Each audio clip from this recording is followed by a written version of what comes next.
हमारे साथ चोर पुलिस का खेल खेलते खेलते इन लोगों ने हर काम में इन लोगों ने अड़ंगा लगाया। यहां तक हमको जेल में भी ठूस दिया। कभी इस विधायक को खरीद लो, कभी उस मंत्री को खरीद लो, कभी उस मुख्यमंत्री को खरीद लो। यही चलता है इनका दुकान। वहां आदिवासियों के जंगल साफ किए जा रहे हैं, उसी को ठेका दे दिया है और पूरा गोली के बल पर आदिवासियों को जंगल से खदेड़ा जा रहा है, गांव से खदेड़ा जा रहा है। गरीबों को देने के लिए इनके पास पैसा नहीं है, लेकिन इनके करोड़ करोड़ रुपया माफ करने का व्यापारी मित्रों का इनके पास भरा हुआ पैसा है। हमको 1,36,000 करोड़ रुपया का कोयला का सिर्फ बकाया भारत सरकार के ऊपर है। अगर वो एक मुश्त हमें पैसा दे दे तो इस राज्य के हर महिलाओं के खाते में 3-3 लाख रुपए जा सकते हैं। ये हम गरीबों का पैसा का टैक्स का, इन लोगों का, हमारा ही जूता हमारा ही सब। बताओ किसके खाता में 15 लाख रुपया आया।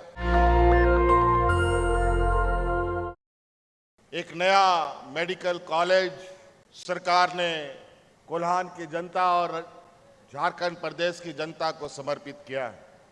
हमारे विरोधी लोग आए दिन 2 साल तो कोरोना खा गया और 2 साल हमारे साथ चोर पुलिस का खेल खेलते खेलते इन लोगों ने हर काम में इन लोगों ने अड़ंगा लगाया। यहां तक हमको जेल में भी ठूस दिया और सरकार गिराने के एकदम षड्यंत्र में जिस दिन से हमारी सरकार बनी उसके 1 घंटे के बाद से ये सरकार गिराने में लगे। कभी इस विधायक को खरीद लो, कभी उस मंत्री को खरीद लो, कभी उस मुख्यमंत्री को खरीद लो। यही चलता है इनका दुकान।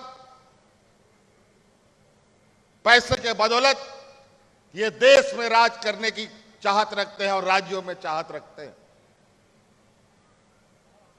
आज आप लोगों के सेवा के लिए, हमारे गांव देहात की आर्थिक व्यवस्था को मजबूत करने के लिए, हमारी महिलाओं को अपने पैरों पर खड़ा करने का हम काम कर रहे हैं।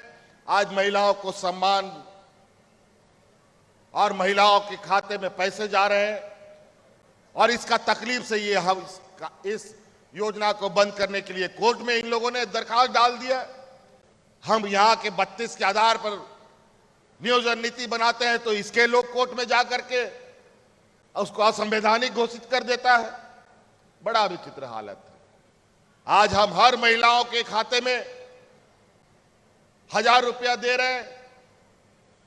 2 इंस्टॉलमेंट जा चुका, अभी दशहरा आने वाला है, कल परसों फिर तीसरा इंस्टॉलमेंट में भी चला जाएगा ताकि आपका त्योहार बढ़िया से हो जाए। और अभी ये लोग फर्जी फॉर्म भराने में लगा हुआ है कि हम लोग का सरकार बनेगा तो हम लोग 2100 रुपए देंगे। अरे तुम बगल का अपना राज्य देख लो, उड़ीसा में तुम कितना देते हो जो तुम यहां 2100 रुपया देगा। ये लोग झूठा आश्वासन, झूठा राशन और झूठा, याद है लोकसभा चुनाव 2014 में विदेशों से काला धन लाएंगे, सबके खाते में 15-15 लाख डालेंगे और सबको खाता खुलवा दिया। बताओ किसके खाता में 15 लाख रुपया आया। आज यहां की महिलाओं के घर घर में, पंचायत में, टोला टोला में हमने पदाधिकारी को भेज करके आपका दरखास्त बनाया और आपको घर बैठे ही आपके खाते में पैसा जाना चालू हो गया। हमारे विपक्ष के व्यापारी मित्रों ने अपने व्यापारियों को खदान अलॉट कर दिया है। वहां आदिवासियों के जंगल साफ किए जा रहे हैं, उसी को ठेका दे दिया है और पूरा गोली के बल पर आदिवासियों को जंगल से खदेड़ा जा रहा है, गांव से खदेड़ा जा रहा है। और यही इस राज्य की खनिज संपदा पर इस राज्य लोगों का नजर है। आज गीत की तरह पूरा आसमान में हेलीकॉप्टर से घूम रहा है। अभी गांव पंचायत में उनके जो एजेंट है, ये लोग रंग बिरंगा कागज लेके घूम रहा है। महिलाओं से, पुरुष से, जो सीधा साधा लोग हैं, उन लोगों को झूठा आश्वासन दे देकर कभी 25,000, कभी 2100, कभी तरह तरह की चीजें देने का प्रलोभन दे रहा है। हम लोग उससे पूछो कि राज अलग होने के बाद सबसे अधिक तो सरकार डबल इंजन की सरकार थी। क्यों महिलाओं के खाते में पैसे नहीं गए? क्यों सभी बुढ़ा बुजुर्ग लोग को पेंशन नहीं मिला? क्यों गांव के गरीबों का बिजली माफ नहीं हुआ? क्यों किसानों का कर्जा माफ नहीं हुआ? गरीबों को देने के लिए इनके पास पैसा नहीं है, लेकिन इनके करोड़ करोड़ रुपया माफ करने का व्यापारी मित्रों का इनके पास भरा हुआ पैसा है। और आज जब हम अपना हक मांगते हैं, हमको 1,36,000 करोड़ रुपया का कोयला का सिर्फ बकाया भारत सरकार के ऊपर है। अगर वो एक मुश्त हमें पैसा दे दे तो इस राज्य के हर महिलाओं के खाते में 3-3 लाख रुपए जा सकते हैं। लेकिन दे तो सही। और आज ये 2100 रुपया, 2200 रुपया, 2500 रुपया दे रहे का घोषणा और आश्वासन दे रहे हैं। किसका पैसा है? ये हम गरीबों का पैसा का टैक्स का, इन लोगों का, हमारा ही जूता हमारा ही सर। अजीब हालत है। तो पहचानिएगा इन षड्यंत्रकारी लोगों को। हम ही लोग के घर द्वार से लोगों को, ये घर में घुस करके लोगों को दिग्भ्रमित करता है।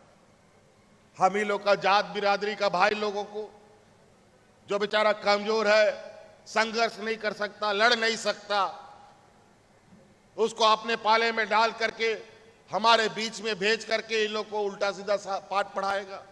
हिंदू, मुस्लिम, सिख, ईसाई, अगड़ा, पिछड़ा, सब चीज ये लोग हमें अस्पताल देते हैं। भारत सरकार अस्पताल भी बनवाता है कहा? एकदम ऐसा गांव देहात में जहां कोई फैकल्टी जाने के लिए तैयार नहीं होता है। आपकी यहां पर भी 2-2 फ्लाईओवर बनने जा रहा है। मानगो का फ्लाईओवर वो भी काम चल रहा है। पारडी में भी वो, उसमें भी चल रहा है काम। बहुत जल्द इसमें भी आप लोगों का आवागमन जल्द से जल्द शुरू हो, इसका हमारा प्रयास होगा। और हमारे आज के इस उद्घाटन समारोह के कार्यक्रम में इस मेडिकल कॉलेज में पढ़ रहे छात्र छात्राओं ने कुछ आवेदन दिए हैं अपनी कुछ समस्या को लेकर। मैं आप सभी छात्रों से को कहना चाहूंगा, ये बात हमारी कानों तक आज आई है और आप आश्वस्त रहें। 1 महीने के अंदर आपकी समस्या का समाधान होना प्रारंभ हो जाएगा। आप बेफिक्र होकर के अपने कामों को अंजाम दें। आप जनता की सेवा में लगे, अच्छे डॉक्टर बने और आपकी समस्या का समाधान राज्य सरकार करेगी। इसलिए बहुत ज्यादा नहीं कहते हुए इन्हीं बातों के साथ हम अपनी बातों को समाप्त करेंगे। यहां आए हुए सभी प्रबुद्ध नागरिकगण, हमारे गठबंधन दल के सभी सदस्यगण, सभी लोगों को बहुत बहुत धन्यवाद देते हुए अपनी वाणी को समाप्त करता हूं। जय हिंद, जय झारखंड, जोहार। नेशनल दस्तक की आपसे गुजारिश है कि अगर इसको बचाना चाहते हैं तो नेशनल दस्तक को सब्सक्राइब करने के लिए रेड कलर के सब्सक्राइब बटन को दबाएं, फिर बेल आइकन की घंटी दबाएं। नेशनल दस्तक को बचाने के लिए बहुत जरूरी है कि हर खबर को शेयर करें, लाइक करें, कमेंट जरूर करें।